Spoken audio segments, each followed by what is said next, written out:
I want to try to explain a statement that you would have noticed in your reading, perhaps heard me say at some other time or noticed on my blog, but it's a natural part of the discussion in this class dealing with what the Old Testament says about the character that we know as Satan. And that is that I've made the statement before, and again your reading reinforced this, that in the Old Testament the word Satan in Hebrew is not a proper personal name. There is no Satan character in the Old Testament. Now what I mean by that is that the word Satan is not used to name God's great enemy in the Old Testament. God certainly has a great enemy in the Old Testament. We go back to Genesis 3 with the Nachash, the serpent, who in the Old Testament is never called Satan, by the way. So God definitely has an enemy. It's just that this word isn't applied to that enemy as a proper name in the Old Testament. That's going to be something that develops in the intertestamental period and the New Testament. And I want to show you the grammatical reason for that. So here on our screen I have a beginning Hebrew grammar open to its section on the definite article. This is Futado's beginning biblical Hebrew that we use in the Memra first year Hebrew course. Up here in 5.6, just so that we're all on the same page of knowing what the definite article is, the definite article is the word the. Okay, it's that word that stands before a noun that makes it definite, okay, as opposed to an indefinite article like in English a car or an apple. In English it's the word the. Well, in Hebrew appends something to a noun to identify it as definite, and the absence of that thing would therefore make it indefinite. So what Hebrew does is it appends something in front of a noun that's made up of three parts: the letter He, a patak, which is this little line under the He, so you have the ha sound, and third, a strong dagesh, which is a dot in the first letter of the word. And here are some examples. Hasus is the horse, hadavar, the word, hamelech, the king. If we took the definite article off these, if we just had sus, it would be a horse, and so on and so forth.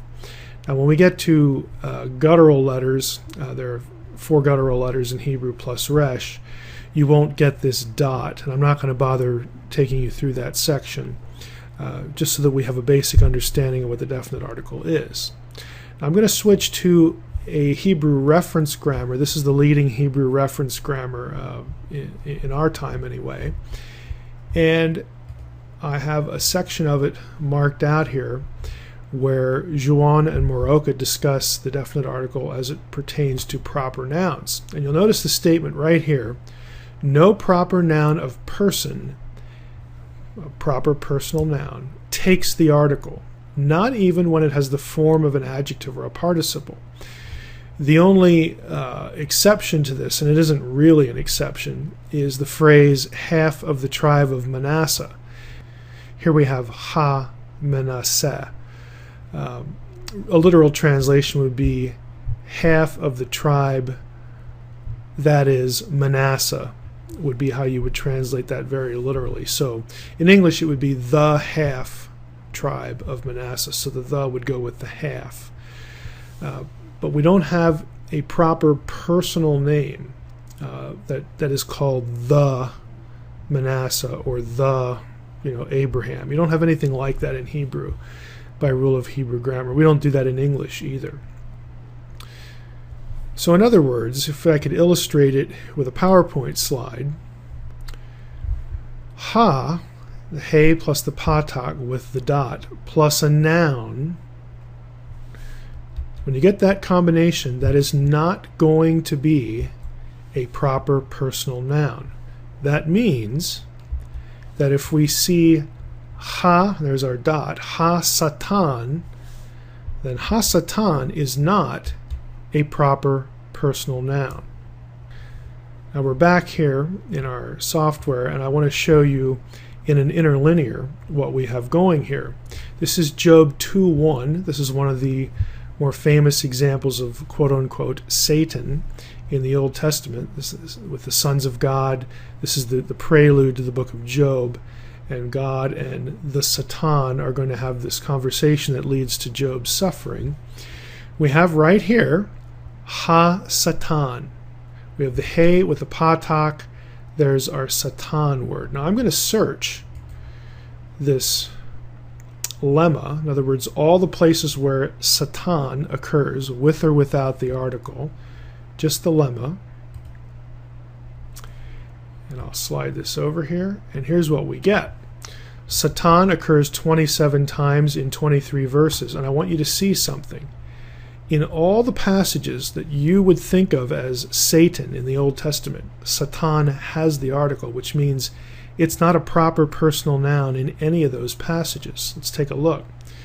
Zechariah 3:1 and 2, this is when Ha-Satan is standing and Joshua the high priest is there, with the dirty clothes and whatnot, a heavenly scene.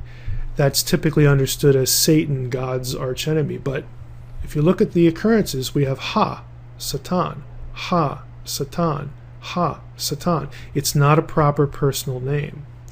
All of the occurrences in Job, every one of them, you'll notice, let's just go through all of them. Ha-Satan, Ha-Satan, Ha-Satan, Ha-Satan, so on and so forth. I'm not just going to repeat the word entirely for every instance. But if you look here, the definite article is on every one of these. So in Job, that famous Job 1 and 2 scene, Ha-Satan, right here. Job, his fate is not in the hands of God and God's great enemy, Satan, the devil. It's a conversation between God and Ha-Satan, the adversary, which in biblical theology, in its ancient Near Eastern context, is an actual office or sort of role within the divine council. And we'll talk about that in this class in conjunction with some other things we read and see. But I just wanted you to see the textual basis for the issue of Satan not being a proper personal noun in the Old Testament. Now, there are a few places where Satan occurs without the article, and you think, wow, maybe there we have a divine being, the archenemy of God. Well, that actually doesn't work. Because when Satan is without the article, there are 3 instances. Numbers 22, 2 of them. You notice there is no Ha here. This is actually the angel of the Lord functioning as an adversary, an opposer, as a Satan. So we don't have the devil there. And the other one is down here in 1 Chronicles 21:1. This is the famous case where in the book of Samuel, when David takes the census, it's Yahweh instigating him to do that. And here in 1 Chronicles 21:1, it's Satan. And so commentators like to fight over, well, is it Yahweh or Satan?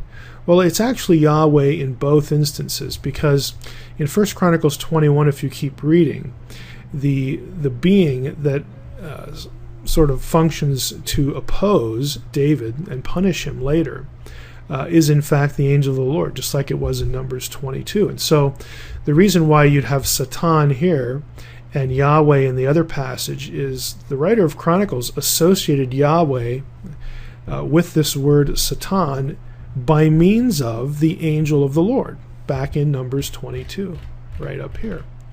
So there's no contradiction between the passages.